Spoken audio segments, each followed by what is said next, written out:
Program ini hasil kerjasama TV MUI dan Badan Amil Zakat Nasional. Assalamualaikum warahmatullahi wabarakatuh. Apa kabar teman-teman semuanya? Senang saya Intan Elita bisa menyapa teman-teman di Zakat Podcast persembahan dari Bastas. Nah, kali ini kita akan membahas mengenai zakat. Kalau bicara zakat kan kayaknya mungkin kita semua udah tahu ya. Tapi tahu nggak kalau zakat itu ternyata jantungnya filantropi Islam. Wah, Masya Allah. Tapi masalahnya nih kadang-kadang nih yang membuat kita kayaknya zakat, ya udah deh segini aja deh. Atau kita masih merasa, kok kayak jadi berkurang ya uang saya di dunia. Waduh, ini harus banyak belajar nih kayaknya ya. Karena ternyata zakat itu manfaatnya bukan hanya buat diri kita, tapi juga buat umat. Kali ini sudah ada narasumber di hadapan saya. Kiai favorit saya karena kalau menjelaskan tuh enak banget pakai bahasa kekinian ya. Jadi kayaknya kita yang muda-muda, saya masih muda ya, bisa memahami penjelasan dengan detail. Yaitu sudah ada Bapak Kiai Haji Muhammad Khalil Nafis. Saya panjangin boleh ya Pak Kiai ya. Bapak Kiai Muhammad Khalil Nafis LC MA PhD, yaitu Ketua Bidang Dakwah dan Ukhuwah Majelis Ulama Indonesia. Assalamualaikum Pak Kiai. Waalaikumsalam warahmatullahi wabarakatuh. Sehat ya Pak Kiai? Terus saya manggil apa nih enaknya? Panggil Intan aja. Oh, Intan. Ini Intan Permata. Wah. Pak Kiai, ini kan teman-teman di podcast nih udah tahu zakat. Saya yakin pasti teman-teman udah tahu ya.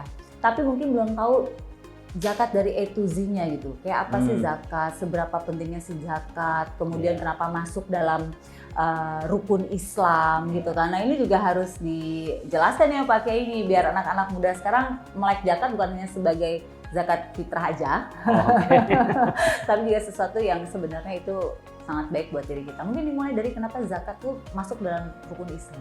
Iya, namanya aja zakat. Zakat tuh bersih. Qad aflaha man zakkaha. Sungguh beruntung orang yang membersihkan jiwanya.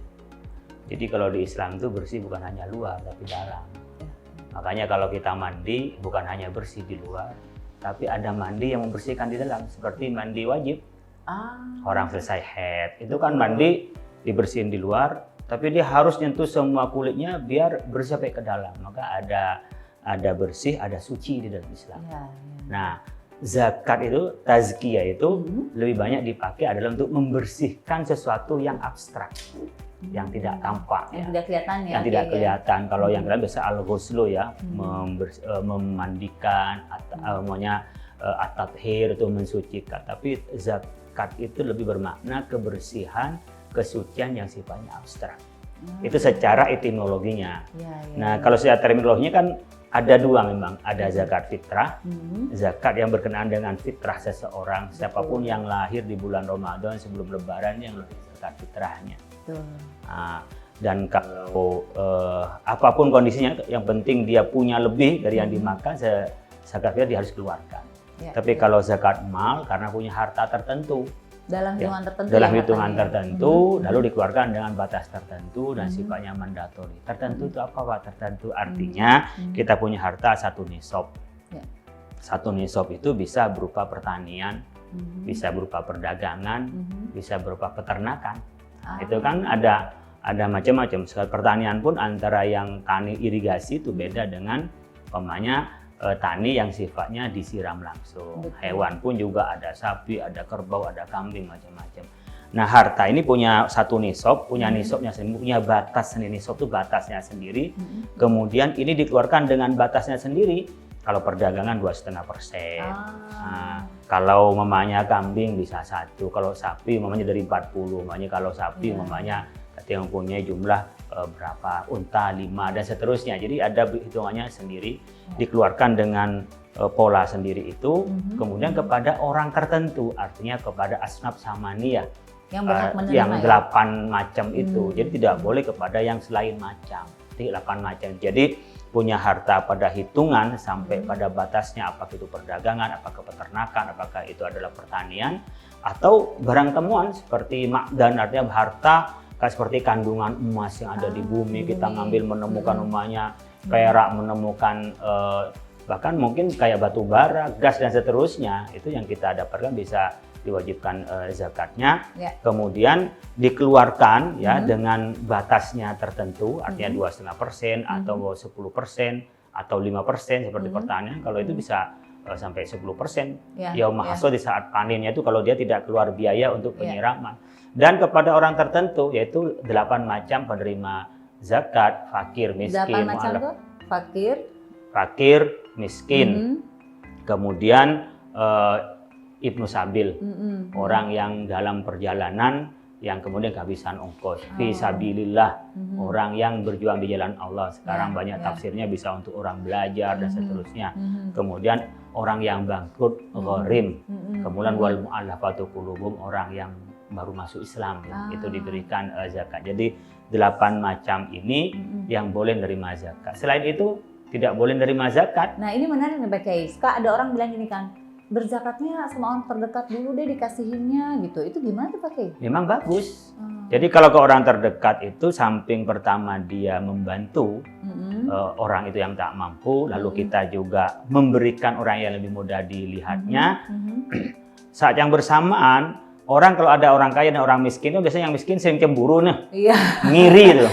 Kakak kaya, saya kok kagak. Saya kok enggak gitu ya Pak. Dengan cara dikasih itu kan membuat mereka persaudaraan lebih bagus gitu ya. Sehingga memberikan kepada yang terdekat itu bagus gitu ya.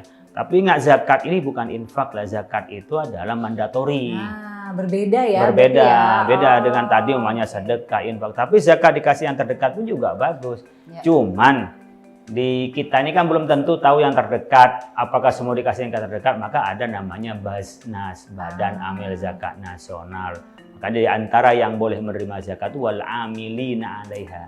Tadi kan fakir, miskin, sabilillah, Ibnu Sabil, gharim, orang bangkrut, mu'allafah qulubuhum juga wal amilina 'alaiha, orang yang bekerja sebagai amil. Jadi Basnas itu posisinya sebagai amil. Amil itu artinya orang yang bekerja untuk mendistribusikan zakat tersebut. Ya, mengumpulkan dan mendistribusikan zakat itu dia boleh mendapatkan bagian dari zakat itu. Jadi semua itu sebenarnya ada porsinya ya Pak Kiai ya, gitu ya. Ya, asal ada kita porsi. memahami ya. Ada yang mengatakan 1/8, mana yang maslahah ya, kalau di dalam Al-Quran tidak ditentukan berapa banyak, tetapi di kerangka kita itu ada 1/8%. Itu bisa dijadikan sebagai biaya. Tapi satu tempat seperti hanya di Basnas DKI Jakarta itu operasionalnya dari APBN, dari APBD.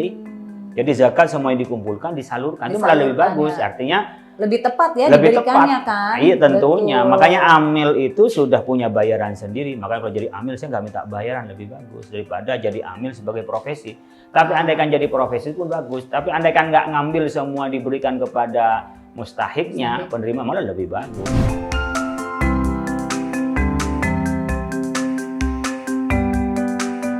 Zakat harus dipaksa. Dia mandatori. Beda dengan wakaf, beda dengan infak. Mandatori itu artinya pemerintah berkewajiban. Makanya mungkin bisa sama dengan seperti pajak.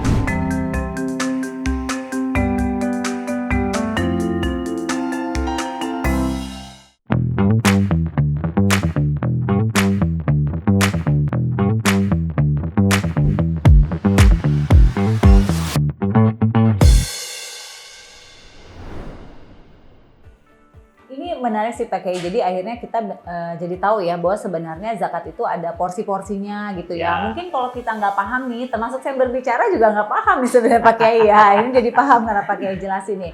Baiknya memang kita bertemu dengan Badan Amil Zakat ya, seperti Basnas ini ya. Jadi setidaknya kita tahu bahwa apa yang kita berikan ini disalurkan kepada orang-orang yang tepat ya, yang menerimanya gitu maksudnya. Ya ini kan kita sudah ada undang-undang zakat yang nomor 11 itu. Dan di undang-undang itu mengatur di dalamnya adalah Badan Amil Zakat, Basnas.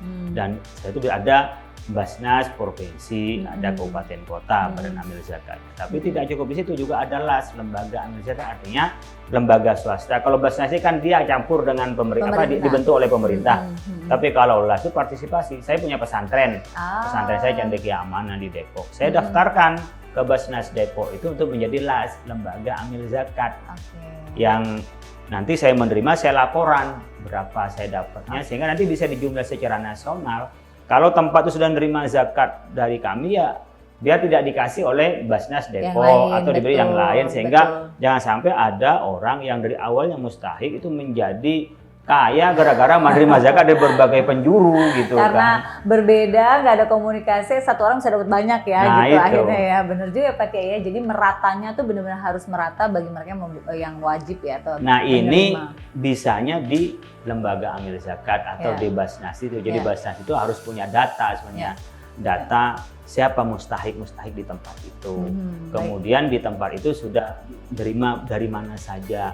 Sehingga nanti tidak ada yang overlapping, ada yang kebanyakan, lalu banyak yang mungkin tidak kebagian. Nah, tugasnya Basnas di situ. Apalagi orang-orang kaya di Jakarta, di ibu kota ya, di provinsi Surabaya, umpamanya di Medan. Kadang-kadang orang sudah nggak sempat kan, bahkan rumahnya mungkin klaster yang kanan kirinya sudah tidak kenal kan. Betul. Sehingga kalau menggunakan badan amil zakat, menyediakan lembaga amil zakat, dia yang bertanggung jawab. Makanya dia boleh menerima zakat karena dia bekerja. Iya. Makanya dia nanti yang punya data, dia menyalurkan, dan dia bahkan mungkin mengimprove ya.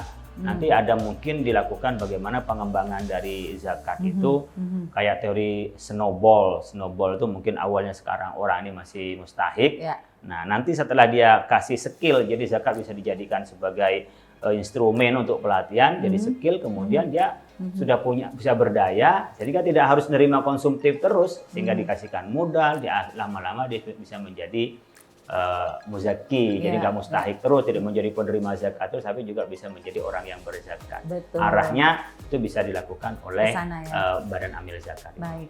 Nah, Pak Kiai, kalau kita bicara dulu zaman Nabi Muhammad SAW nih, ketika pertama kali zakat diturunkan itu, mungkin Pak Kiai bisa cerita nggak bagaimana? Apakah mereka juga ada penolakan atau mungkin ada cara-cara dari Nabi kita bagaimana memberikan zakat kepada para sahabat dan umatnya kala itu gitu Pak Kiai?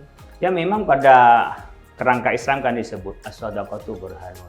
Sedekah itu tanda beriman. Karena kalau yang nggak beriman, tadi pertanyaannya Mbak Intan, sayang saya nih berkurang nih. Saya punya duit 1 miliar, dikeluarin 2,5% berarti 25 juta kalau punya uang 1 miliar kan. Nah, Berkurang nih gitu kan? Iya, berkurang nih, sayang-sayang. Nah, tapi kalau orang beriman bukan as-shadaqatu burhanun. Kita bersedekah itu tanda kita beriman. Karena sebenarnya yang keluar itu tabungan kita di akhirat. Betul. Yang lain itu kita tinggalin di dunia. Betul. Makanya di dalam Al-Quran disebutkan khudh min amwalihim shadaqatan tutahhiruhum wa tuzakkihim biha. Jadi ambillah. Jadi zakat harus dipaksa. Dia mandatori. Beda dengan wakaf, beda dengan infak. Mandatori itu artinya pemerintah berkewajiban. Makanya mungkin bisa sama dengan seperti pajak. Itu harus seperti pajak. Nah, kami pun juga mendorong sebenarnya bagaimana zakat itu bisa menjadi bukan pengurang pajak, tapi jadi pajak. Jadi pajak ya. Sekarang kan pengurang pajak ya. Jadi saya ini kena 2 kali. Saya bayar pajak, lalu saya bayar zakat. Paling zakat saya hanya pengurang. Pengurang itu begini dalam peraturan pemerintah itu. Kalau saya harus mengeluarkan mamanya zakat dari 1 miliar, kemudian dari 1 miliar itu saya digunakan untuk zakat mamanya 100 juta, maka yang dikeluarkan pajaknya itu hanya 900 juta mamanya dari 1 miliar itu. Ini kan pengurang pajak. Kalau saya berpikir lain, gimana zakat yang dikeluarkan itu menjadi pajak? Jadi dihitung banyak 1 miliar, saya ngeluarin 100 juta. Ya sudah, pajak saya berapa? Kalau progresif berarti pajak saya anggaplah 20%. Berarti hanya ngeluarin 10% lagi. Tapi kalau tadi dianggap sebagai hanya pengurang pajak, dia hanya kewajiban pajaknya itu yang berkurang dari uang yang saya punya. Kita dorong ke sana sebenarnya. Nah, sebenarnya kalau kerangka di zaman Nabi, ketika diwajibkan pertama kali, ya pasti ada yang menolak. Pasti. Tapi karena kalau orang-orang terdekat Nabi sudah sosialisasi sam'an wa ta'atan, sami'na wa ta'ana, saya mendengar dan saya taat kepada Nabi, ya udah mereka ikut. Tapi pada zaman Sayyidina Abu Bakar, ketika ada fitnah saat itu, memang ada pembangkangan orang yang nggak mau bayar zakat. Oh, sempat ada pada waktu itu? Ada disebut dengan mani'iz zakah, orang-orang yang menolak untuk bayar zakat. Ada di zaman Sayyidina Abu Bakar. Dan oleh Nabi, oleh Sayyidina Abu Bakar diperangin. Diperangi ya? Diperangi artinya mereka dipaksa. Kalau enggak ya kita harus berhadapan. Bahkan pada saat itu mungkin sebagian sahabat ada yang nggak setuju. Ini orang nggak bayar zakat kok dipaksa. Katanya Sayyidina Abu Bakar, ini waktunya menegakkan hukum atas nama negara. Karena negara itu kan mengikat ya. Kayak orang nggak bayar bisa dipaksa. Kalau orang biasa kan nggak bisa maksa. Yang kedua, ini bukan hanya persoalan dia tidak bayar, tapi dia sudah membangkang terhadap rukun Islam. Betul, karena masuk dalam rukun Islam ya. Rukun Islam, namanya rukun itu tiangnya sudah dirobohkan oleh dia. Betul. Di antaranya tiang roboh itu adalah dengan zakat kan bisa menjadi untuk mengelola negara, Betul. untuk redistribusi dan juga pemerataan distribusi. Jadi zakat itu menghilangkan kemiskinan, itu jelas, karena memang zakat itu nggak usah dikelola, udah bisa langsung diberikan kepada orang yang perlu, bisa jadi konsumtif dan tidak perlu diproduktifkan.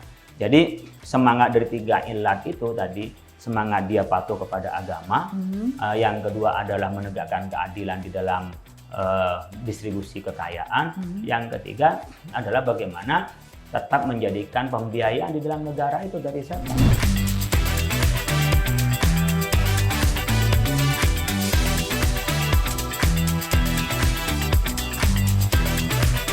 Seandainya orang Indonesia ini yang kaya-kaya mau berzakat, maka tidak mungkin ada kemiskinan di Indonesia. Benar banget. Itu.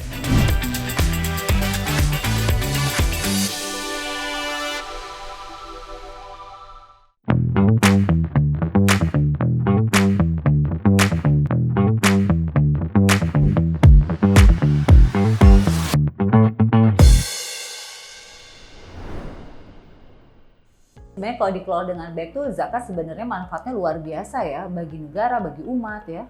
Ya kalau kita sekarang memangnya dari penduduk kita 200, dulu 75, sekarang 283 juta penduduk kita. Kalau yang muslim memangnya sekarang itu 86% dan sekitar hampir 200 juta ya, 196 juta gitu. Kemudian kalau yang kita kaya, anggap yang wajib zakat, yang mau zakat itu sampai 100 juta orang. Nah, zakatnya saja umpamanya anggaplah 1 juta. Kan bisa bilang 1 juta berapa udah 100 miliar umpamanya. Jadi kita bisa lihat umpamanya bagaimana distribusinya kepada orang miskin kita. Jadi seandainya katanya ASD Loan itu dulu pernah di dalam artikelnya saya baca, seandainya orang Indonesia ini yang kaya-kaya mau berzakat, maka tidak mungkin ada kemiskinan di Indonesia. Benar banget. Gitu. Jika Jadi, semuanya paham ya makna zakat dan melakukannya. Jadi zakat didistribusikan lewat Basnas, kemudian Basnas itu melakukan pemetaan data orang yang wajib, orang yang berhak untuk menerima zakat. Kita akan ya menghilangkan kemiskinan itu. Berapa persen sih kemiskinan sekarang? Sekitar ada 28 juta lah ya. 28 juta itu kan kecil. Kalau kita satu bulan kita bisa mengumpulkan sampai umpamanya 100 miliar. Selesai sebenarnya masalah kemiskinannya.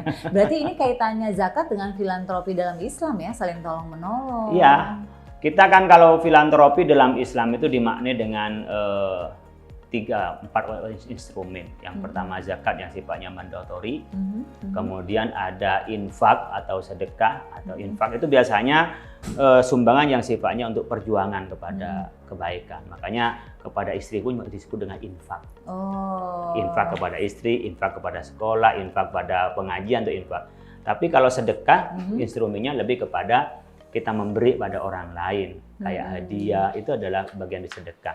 Kemudian ketika kita ingin lebih produktif dalam jangka panjang, ada namanya wakaf. Nah, wakaf ini yang kita berikan kepada orang lain, kemudian dikelola, hasilnya yang diambil.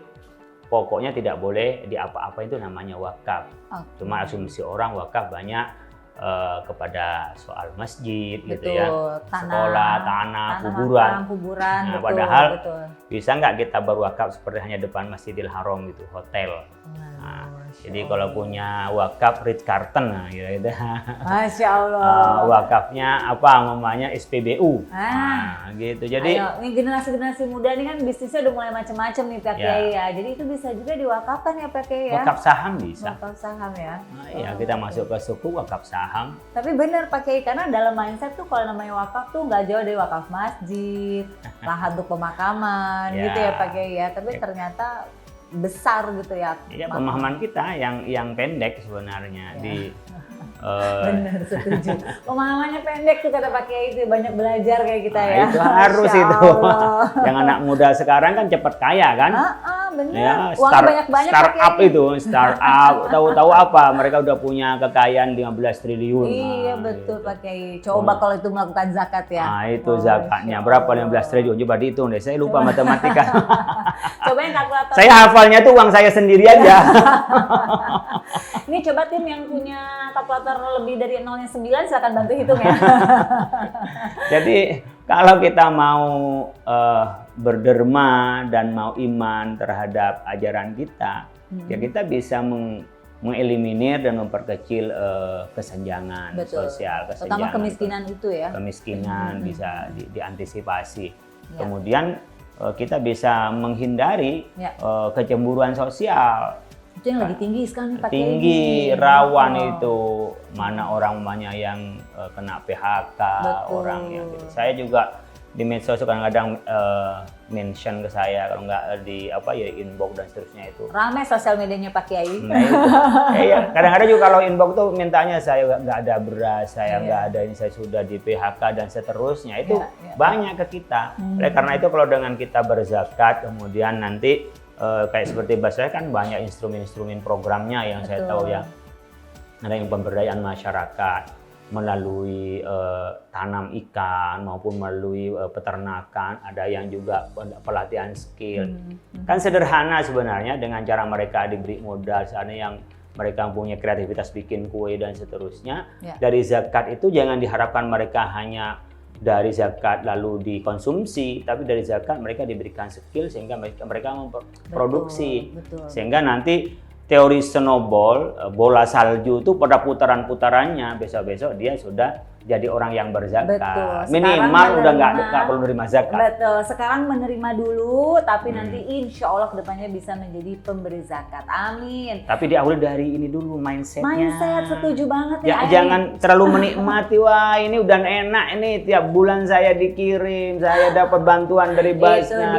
Kapan bantuan lagi? Ya. Mindsetnya adalah bukan tangan di bawah terus ya, nggak pakai. Nah, iya dul tangan di atas untuk memberi. Wah. Nah, iya dul khairun min yadi sufla. Tangan yang ngasih lebih daripada yang minta. Kalau mindsetnya itu, dia akan bekerja bahwa ini akan dijadikan modal. Tapi kalau mindsetnya menikmati dengan pemberian, itu yang salah. Itu yang salah. Terima kasih Pak Kiai, penjelasannya singkat, jelas, padat, langsung makjleb. Karena ternyata zakat itu bisa dikatakan adalah jantungnya bagi umat Islam, asalkan kita mengetahui ternyata manfaatnya luar biasa. Jadi kalau tadi Pak Kiai mengatakan bahwa ini waktunya kita mensucikan diri kita. Kalau kemarin kita mensucikan yang terlihat ada di fisik kita, mandi semua bersih, tapi ada sesuatu yang intangible atau yang nggak kelihatan, justru itu yang harus kita bersihkan. Salah satunya dengan cara berzakat, dan zakat itu adalah hal yang sangat indah karena membuat kita saling tolong-menolong dan pada akhirnya kita bisa mengentaskan kemiskinan. Masya Allah. Ayo generasi muda kita berzakat ya. Jangan lupa, itu rukun. Rukun itu artinya tiang. Kalau nggak laksanakan, roboh keislaman kita. Masya Allah, jangan sampai ya. Jadi yuk kita berzakat, menegakkan Islam, menegakkan rukun kita, dan insya Allah ini adalah tabungan kita di akhirat nanti. Pak Kiai, terima kasih banyak atas kesempatannya, waktunya. Sering-sering ngobrol nih Pak Kiai ini, membrainstorm kami. Dan insya Allah anak-anak muda sekarang kita yang ketinggalan, yuk kita ganti mindset kita, brainstorm diri kita bahwa zakat itu bukan hanya buat orang lain, tapi yang terpenting adalah buat diri kita di akhirat kelak. Sampai ketemu lagi di Zakat Podcast berikutnya bersama saya Intan Elita dan tentunya bersama Basnas. Assalamualaikum warahmatullahi wabarakatuh. Waalaikumsalam warahmatullahi wabarakatuh. Oke, terima kasih banyak.